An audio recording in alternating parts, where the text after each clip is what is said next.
Welcome to another episode of Corporate CPR, where we breathe life back into your organization, projects, and processes, giving you insights to recovery and avoiding corporate mortality events. Today, we'll be talking about how to break through the noise to recruit great talent. And joining us to contribute to the conversation is Joe Mullings. Welcome, Joe. Great to be here. Thank you so much for the opportunity. Would you like to introduce yourself to our audience? Tell a little bit about your background. Sure. So, Joe Mullings, I am a search consultant. We own the largest search firm in the world in the health tech, medtech industry. We've made more than 8,000 placements in the medical device industry. We're about 40 people with facilities here in the US as well as abroad in the UK. And we are the only search firm, and we'll talk about this today. We're the only search firm with a full media company, marketing company, and production company. I'm talking to you from our studios today here in Delray Beach. And I think it's a critical component for the war for talent going on today in the world of work. Well, it's yeah, a great studio, and you are the first company that I've heard of that recruits but has their own studio. So that's pretty cool. So we're talking today about cutting through the noise and recruiting great talent. Can you talk to us a little bit about what you see that noise being and what that means to you? Yeah, the noise today, boy, it's gotten really hectic. A lot of white noise going on. And what I mean by white noise, if we just look at the dynamics since February of 2020, without this being a pandemic-centric sort of chat, but the job market was already hyper competitive before Feb of 2020. But once we've introduced this WFX, the work from anywhere environment, it's really switched the deck both on the individual side, who's out in the marketplace, as well as the company side. Companies are still trying to decide, what does their workforce look like? Is it work from anywhere? Is it work from hybrid? Can we find talent around the globe instead of the geographic arbitrage that was required originally? And then the individuals are looking for careers right now are saying, heck, well, hold on a second. I might be able to work for anybody in the world and not have to move from where I'm living today. And then appealing to that populace, both the candidate side as well as the company side, if you're an individual looking for an opportunity or the company looking for an individual, that has really shuffled the deck quite a bit, and it's changed the dynamics of how you look for talent for your organization. Have you noticed that I feel like a lot of these conversations lately are always spoken in a macro level of, saying we can work from anywhere and you can hire from around the world. But one of the nuances that I guess I'd get your thoughts on, what expectations can we have then of these worldwide employees working the core business hours of the business? Should they, or are we talking about resources that don't need to work those hours, and those are the roles that we're sourcing from around the world?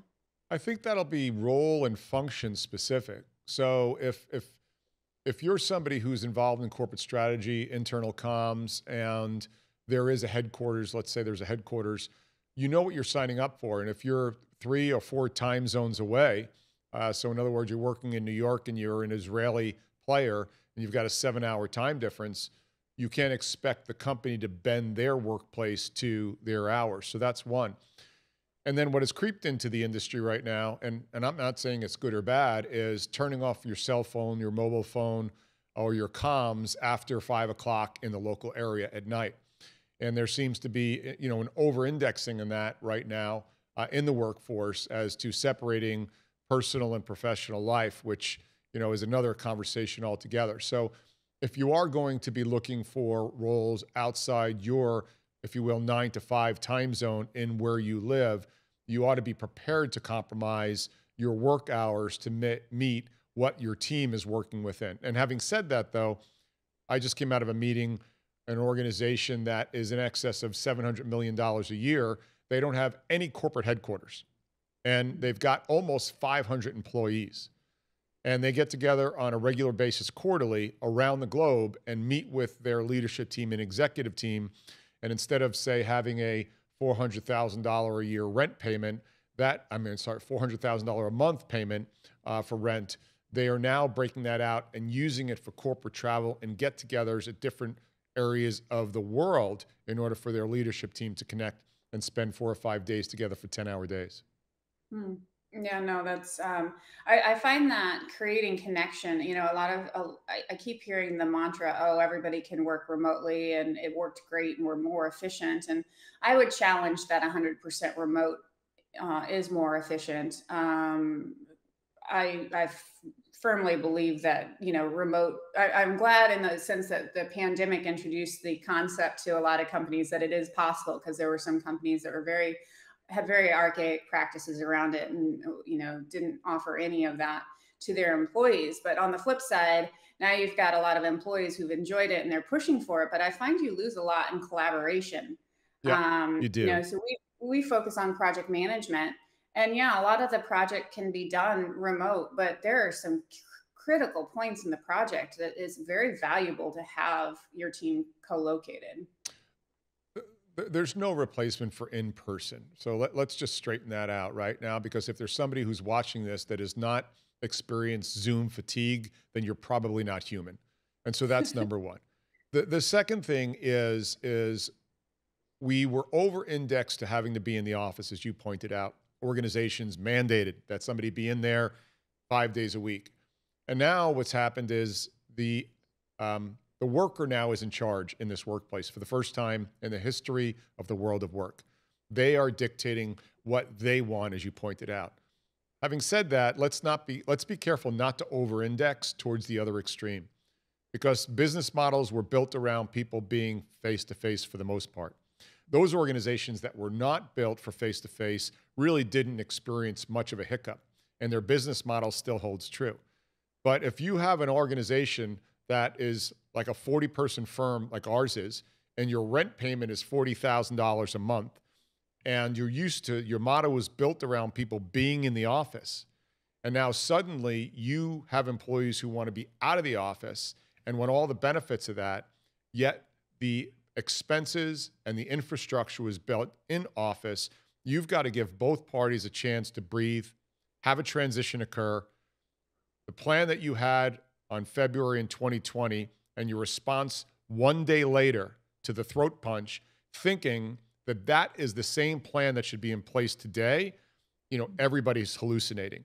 And if you're the employee and you're going to try and hold your current or future employer at bay, that their model doesn't represent a hybrid or work from distance, you might end up putting your company at risk in regards to profitability and ultimately maybe even existing. And so you might win the battle but lose the war. Well, and I think in some ways there's even unintended consequences to the employee. I think a lot of people don't realize the value of sitting next to a peer and overhearing conversations. From a personal development perspective, hearing how somebody handles a tough customer, something like that, you can be like, oh, that sounded really good, I should apply that. Or just the organic picking up of information that you can assimilate into whatever work you're doing.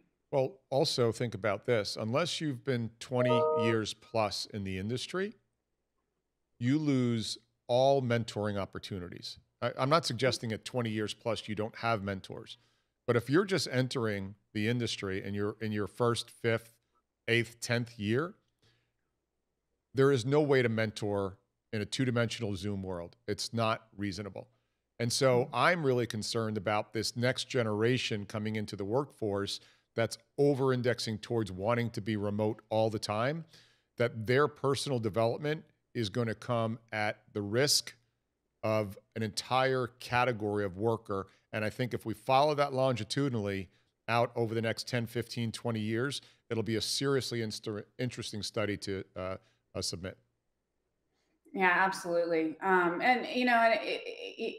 Not that we want to dig into this, but it'd be even interesting to see from a social construct, as in so many people build their their friendships, get married, etc., from meeting and associating to people at work, and you're kind of taking that community away. And it would be interesting to see where that community is then found, because people will still need community. Does it come back to your neighborhood, or does it resurface somewhere else?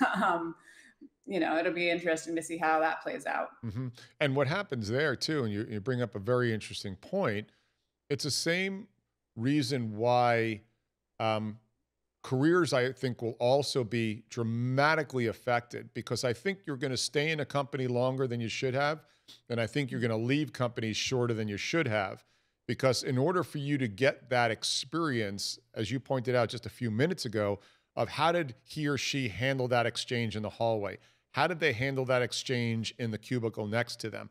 Those are going to introduce enormous voids in the learning process. So now you're going to have to stay in a place a lot longer than you should have to realize the experience that you would have gotten in person in a more concentrated fashion. So this is going to be an incredibly interesting study moving forward. I hope that we return back to a more in-person, for the good of commerce, in-person environment, but at least explore the workforce that I think will be paid differently. I think you're going to have pay coming out differently. I think you're going to have time off managed differently. And I think you're going to have functional roles designed that you can be remote, but you're going to get paid less in the same function as somebody who's in-house. And that would be appropriate. So that's interesting. I'd like to take a moment and just touch on pay briefly before we take a step back and talk more strategic. But one of the things that's challenging about remote working is, with a lot of these knowledge-based roles, it's hard to tell sometimes how productive people are. And that's a lot of fear that managers sometimes have is like, are my people actually working, or are they off watching Netflix or doing something else? And I don't believe in micromanaging our employees, but one thought that came to mind is there a way to do more pay for deliverables or pay for outcome rather than like just a traditional salary? Be curious what your thoughts are. But it's a fair question. It'll come down to job function and job category. I watched organizations where people were able to goof off when they were in the office all day long, whether they were watching something on their iPhone or walking around the hallways or going to the coffee machine 12 times a day, or, even taking extended lunches. I think somebody who's going to try and cheat the system will cheat it anywhere they are. So that's number one. I do worry about, and again, I come back to the 1, 2, 3 years out of university. When you come out of university, or you're just entering the workforce, let's not even assume you went to university. You look at somebody and you say, and it's like self-pacing while you're running if you don't run with somebody else, a mile. If you're running with other people who are just a 10-second per mile difference on a 5-minute pace, it's a dramatic difference. But as you run with those people, you can go ahead and build up the load that your lungs and your legs can handle. Mm-hmm. And so when you are sitting isolated in a closet at home, you lose that compounding effect every day, every week, every month, every year. And I do believe that people who exercise by themselves versus with a group of people, whatever the exercise, will always have better outcomes because they have a rabbit to chase if their intention is good. And so I do think that whether you're a salesperson, an ops person, a project manager, a customer service, those who want to perform will perform better if they have other rabbits that they have to chase. And so inspection of work is a whole nother category, Orwellian by nature. But I don't even like to have conversations about inspecting work, because you're not even talking about team players there. You're trying to figure out, how much of my life am I going to take in return for salary, and how am I going to make sure it's a quid pro quo, and how little can I perform? I'm not sure that this podcast or the category of work that you put together would address those people, or would they even watch this? No, that's some interesting thoughts. Well, we've spent some time talking about the different challenges that can come with the environment we're in right now. Let's talk a little bit then about, as a leader of an organization, how do I approach the strategy of what my workforce makeup is going to be? Well, the first thing you have to do is, and I consult for a number of Fortune 50 companies and a lot of emerging tech startup companies and venture capital companies. The critical discipline requires in the problem statement first, right? So I think Elon Musk said it recently, which I thought was brilliant. He said, if we're trying to increase the efficiencies right now in the subject on the table, should this problem even exist, or should we restate what the problem statement is? So increasing efficiencies in something that maybe shouldn't exist is something that's silly. So that's the first thing is what's the problem statement, not what is the problem we're trying to solve. So having the discipline to do that first. And the employment complex is a very, very complex subject. It's not as simple as who should be in the office, who shouldn't be in the office, what day should they be in the office. So instead, who is the customer? What are you trying to deliver? What's the service we're trying to deliver? Can it be automated? Can it be outsourced? Can it be co-sourced? What is the requirement for it? And again, what is the customer experience we're trying to deliver? What is the product we're trying to deliver? And if the workforce that we were used to before February 2020 never existed, and we had the opportunity to rethink it, what would it look like today?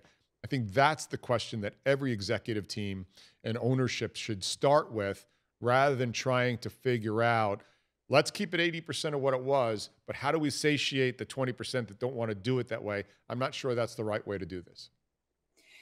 So the approach that you're talking about, really looking at what each individual, who their customer is, what their output is, et cetera. Are you thinking that the best way to approach it is all the way down to the individual or the department, or how far deep do we go in that analysis to understand? Well, again, let's start. What is my customer expect? And maybe all my Excel spreadsheets that I made are no longer valid. Maybe all my SOPs, operating procedures in the organization, are no longer valid. Maybe that job description no longer requires one person, but it requires three, and that other job doesn't even exist anymore. So I think looking at your workflow relative to the service that you're delivering to the customer then starts to backwards inform what does your workforce look like. And granted, we can't just flip a switch, right? These business models have been built over centuries for the most part, decades at a minimum. And so a switch can't be thrown overnight. However, what you can do if you're a courageous executive team is to look at the service, look at the product. What does the requirement look like in order to deliver that service or product in the emerging world of work that we're in today?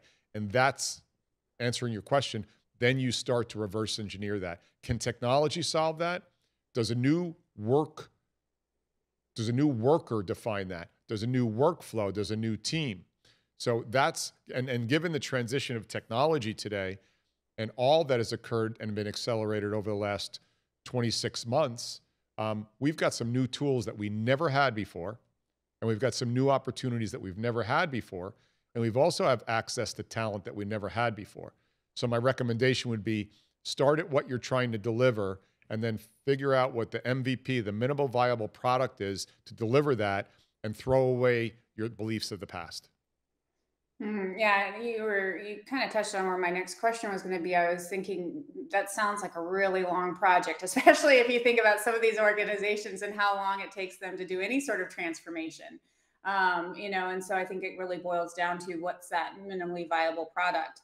How would you try to put a time box onto that? Like, try to get your minimally viable product, the scope to equate to a year or 18 months. Like, at what point are you dragging on too long? And then you are actually probably in the midst of rework because the environment's changed yet again.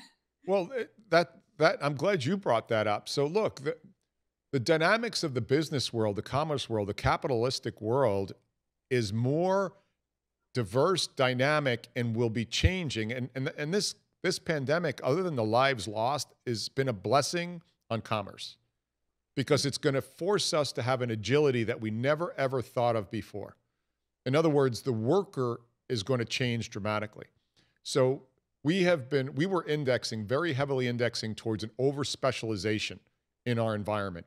And we were building these trenches people were building these trenches of specialization so deep that they couldn't see over to the trench next to them. And we were starting to build these trenches so deep, and then we lost the agility of thought. We started to introduce all this dogma on how a problem needed to be solved in the cubicle or the 10,000 square foot office we had. And so when we introduced this catalyst of the pandemic, we've introduced a requirement for a more agile worker. from an emotional agility, this need to, we were already there, but we didn't realize it. We need to start looking at workers who are didactic or self-didactic employees. They are open to learning, and we're going to start hiring people on the ability to be taught, learn, master, kill that skill, work, learn, master, kill that skill. And the person who's willing to be a fool before they're the master, I think is going to have the highest value from the masses moving forward. And so I think we introduced that future employee. It's going to take a while before the industry realizes that, because, you know, we're making a U-turn with the Queen Mary here. But that generalist who has that agility emotionally and intellectually will be a sought-after player. I think that helps. Finding those types of people also help the overall culture of the organization, because one of the things that I've found in a lot of companies we've consulted in is they hire the technical skills and not the character. Well, as you're pointing out, the technical skills can be taught. Character is much harder, because you have to have an individual who, one, notices they have notices their character flaws, two, be willing to do something about it, and then three, it takes a while. So I think there's not enough importance placed on what type of person am I hiring. Well, yeah, sure. And so character is one thing. You know, there was a study done a couple of years ago with one of the top performing groups in the world, the U.S. Navy SEALs, and when they interviewed the members of the SEAL teams, they said, if you had a teammate, and people's lives depended on this, their skill level was high, but their trust level was low, or their trust level was high and their skill level was low, which would you take? Nobody breathed. And they said, give me high trust, lower skill all day long. So that's one. You brought that subject up, from skill and integrity. Like, the most dangerous person in the world is a high IQ with low integrity. That person, and we all have that avatar in our head of that person we've worked with in the past. Low integrity, high IQ, very dangerous human being. But what we are going to start seeing more of is people who are able to manage and move across multiple domains, because you've got all the information you ever need in the world at your fingertips right now on your iPhone or your mobile, whatever it is. But what to do with that at the right time, with the right people, with the right intention, I do believe is what we're going to start looking towards, because we've got all the information that's ever been accumulated in the history of the world on a mobile device, or in the scientist sitting next door who's sitting in his or her, again, trench. But how do I take them out? How do I deploy them? And then how do I move the ball forward with my product or service? It's interesting. So let's talk about, now that we maybe we've defined what our workforce is, we've shed the pieces we don't need, we've automated, et cetera. And we want to hire global talent. Now, obviously, there's a lot of challenges, from language to time zones to all of that. So how do we approach having a more global workforce? Because there's obviously a lot of value. People have different skill sets are more prominent in different cultures, right? Based on what that culture happens to be good at. So how do we leverage that in the most effective way? So before we jump into geography and culture, what an organization has to get its head wrapped around, and I do believe executive leadership needs to have their bonus tied to this, the C-suite should, is, what is your company's hiring brand? So I know what your product brand is. I know what your service brand is, but I want to know what your hiring brand is, because the best performers in the world are not looking at want ads. The best performers in the world are not going to send a resume into HR.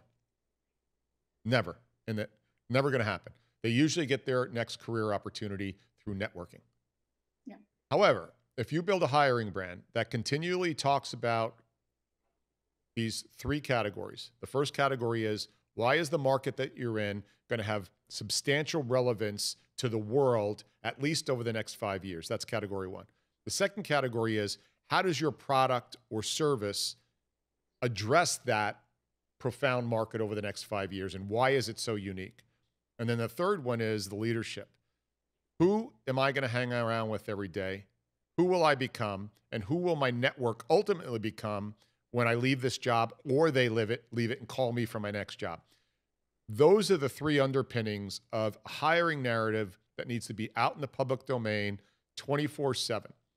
And that has to tell stories, not advertise. That has to uniquely set up a dialogue of, on LinkedIn, short and long form video, short and long form copy, even newsletters. And you have got to tell a story over time. Almost think about your hiring brand as your network television show, covering all kinds of subjects. So when Susie Smith is busy at work, but she happens to hop on LinkedIn, because LinkedIn is a learning platform, it's not a job platform. And the quicker that companies get that through their head, the better they are. And you start to tell your company story at large. Every single day you start, and they start to see, what market are you in? And why is that market great? What's the product that you're selling in that service? Who are the rock stars, and who could I become when I go to work at that company?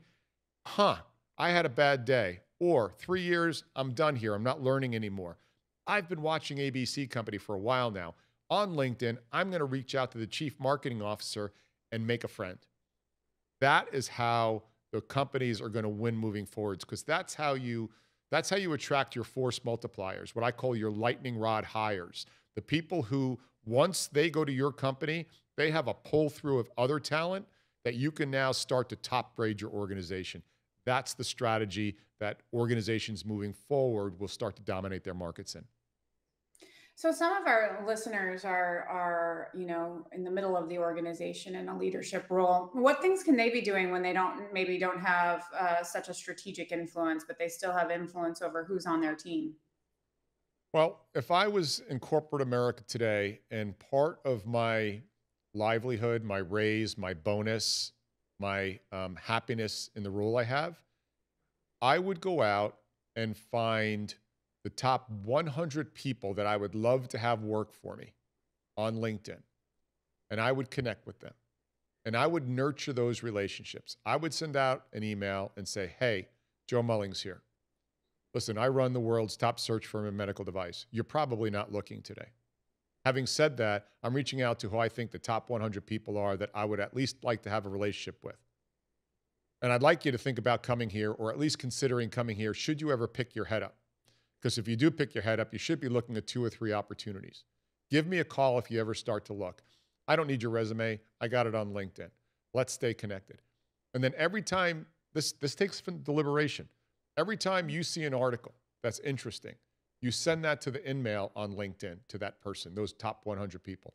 Every time you have a company release or something cool in the company happens, you send that to that person on LinkedIn.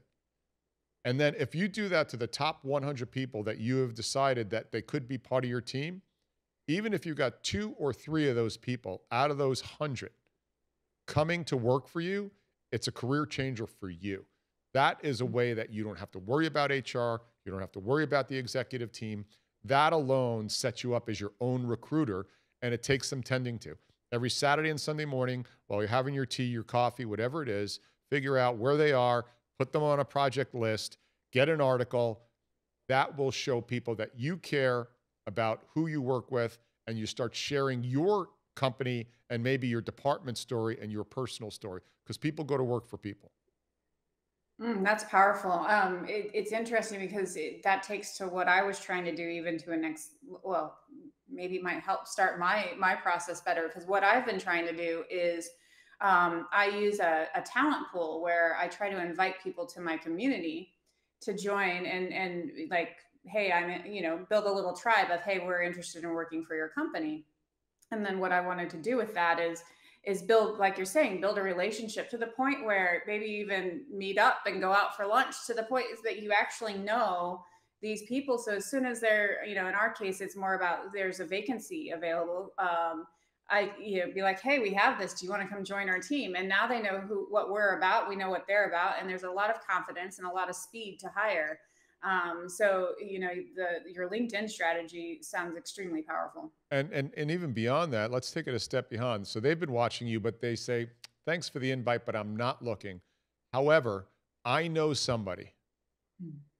And now you've connected nodes there. And they'll say, listen, I've been watching corporate CPR. They put out some cool stuff. They reached out to me. I'm not looking, but I think you guys should connect. But one of the things that's important here, that's a key to this strategy working, and this is how headhunters work, great headhunters work, is you've constantly got to be giving and teaching. You can't make it an ask. You can't say, join my network. And I'm not inferring that that's only what you do. You've got to start to give educational content to those people. And if you identify top 100 people, you know what they all have in common? They're lifelong learners. And so if you provide them with information, if not but for that you gleaned out and shared it with them, you might not hit it every single time with the content you give, but suddenly you're giving. And that is how you build a relationship. You recruit when you don't need the person. You give when you want to get. And that is what's forgotten oftentimes when you're trying to build a team. Typically, you respond, we need to hire. You end up hiring the best person who you can find or is available in a 60-day window. That is not a good strategy longitudinally to build a killer team. Do you have then strategies for the person who may not need a job now, but maybe has a company in mind that they're like, man, I'd love to be a part of that company? How do you have strategies on how that person can get a job that maybe doesn't even exist in that company? It's a very similar strategy. If I'm on the other side and I'm the individual, I'm going to look for either the company or the person. And remember I said just a minute ago, we go to work for people, not companies. So I think every single person who's watching this would go to work for Warren Buffett for free if you're in finance for a year. So I use that as an extreme example. Why don't you pick the top 100 people you think you'd like to work for, not the company that they work for? Odds are they might be in it. And introduce yourself with your background and your accomplishments, and just reach out and stay connected to them and say, listen, if anything ever comes up in these areas, I'm committed to this. This is how I've proven it. Let's stay in touch. And every single 4 weeks, 6 weeks, drop them a line on something that you accomplished. Like, right, here's what the problem was. Here's what I did. Here's what I accomplished. This was the outcome and the benefit to the company. Thought I'd share it with you. And if you keep on dripping that to them, you won't be annoying. And again, if you're a top player, you're not sharing the fact that you changed the toilet bowl, the toilet paper in the bathroom at 2 o'clock today to them. You're actually picking meaningful events that matter probably to them. Keep it in context. That would matter to the VP of sales or the VP of marketing or the VP of clinical. Say, just finished this project. Thought you'd be aware of it. Keeping you in mind in case anything ever happens in your company that you need somebody like me, please let me know. I will tell you as a headhunter, 25 to 30% of the hires that end up getting made is a job that wasn't created in our searches. They run across somebody, they give us a profile. That person doesn't meet the profile, but they're such a rock star that they create a role for that person. Yeah, no, it's, I think that happens more often than people realize. You know, if a lot of people want to grab up the rock stars while they're available, versus risking not being able to get them in their company. That's right. When you project yourself, 10 years into the future, what do you think all of this looks like that we've been talking about so far? I think we continue to see technology with a blockchain-like approach, and I'll share this. I think the candidate, the individual, is in charge.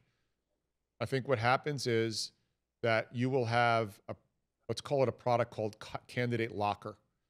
You will have our own profile that will be much more than our resume and much more than our LinkedIn profile.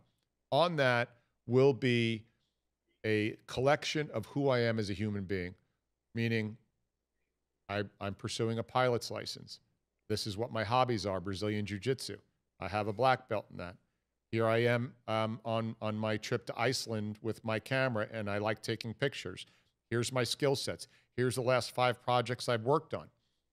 I think what's going to happen is you're going to have a LinkedIn style environment where somebody can go in and see just enough of your background. They can reach out to you and say, Bob, I like your background. I'll be Bob, the candidate. Great. Shoot me what you're looking for. I'll then say, I'm going to give you this. Here's the code. You can get in there. It can't be passed to anybody else. You have 24 hours to look at it. And what this does is eliminates the ghosting of candidates or resumes sitting on HR's desk. You have 24 hours. Here's your code to get in. After that, it's gone. If you want to have a conversation after that, I'll decide. And so that is where the individual is going to be in charge, and it's going to force corporations to respect the individual because the individual will have all the data. And people will start hiring human beings instead of what they read online as a resume and make massive judgments there. But the human being will decide what they meter to the audience that they're sending their information to. But it'll be much more than a resume. That is what will happen in the next 10 years. And you will have ratings. So let me finish up. The same way you have a credit rating right now, when you go to want to buy a house or a car, and your credit rating is 740 because you've been a good citizen, but that is the rating by banks and finance institutions that are betting on your reputation. All the claims that you make, you will get ratings from people. And so this won't be your opinion. You will be rated by people in the past who will be able to rate you and not have to worry about the liability when you're asked to give a reference from a corporation, but HR doesn't allow you to do that. You will have ratings. In other words, as a human being, if I want to hire somebody, we're going to go well beyond background checks. And so your ultimate performers will reveal that information where it can't be copied, it can't be passed along. Here's, again, a credit-like score in a professional environment, plus who I am as a human being. Right now, we hire in a resume and good interview performance. And we bet big on that. And that's quite ridiculous if you think about it. Yeah, absolutely. Resumes obviously favor those who can either write well or hire somebody who writes well and turn it into a marketing document. And interviews are obviously very selective and myopic on what either the interviewer or interviewee has to say. So I completely agree. It's like getting married after a second date. I mean, seriously, it's the same level of commitment. Absolutely.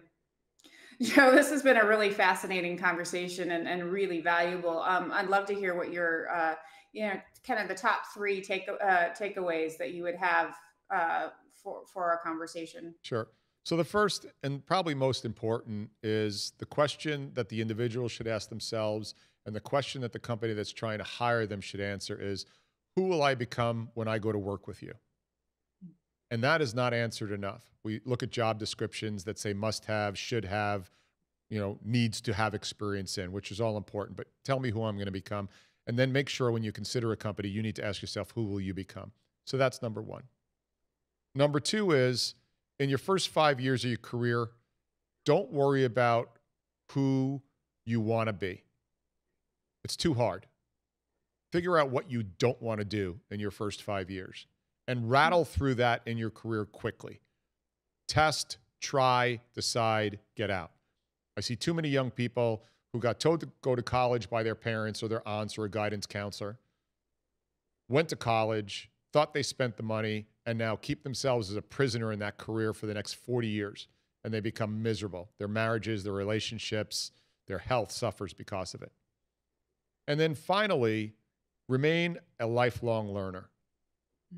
Odds are that most people who watch this stop learning in earnest at 21 to 22 years old. And you got another 40 years ahead of you. Make sure that you remain a lifelong learner because it will pay dividends intellectually, physically, and financially. Absolutely. Well, those are great tips, Joe. Thank you so much for being a part of the show. How can people get in contact with you to learn more? Sure. So LinkedIn, Joe Mullings, Mullings. And I also have a website, joemullings.com.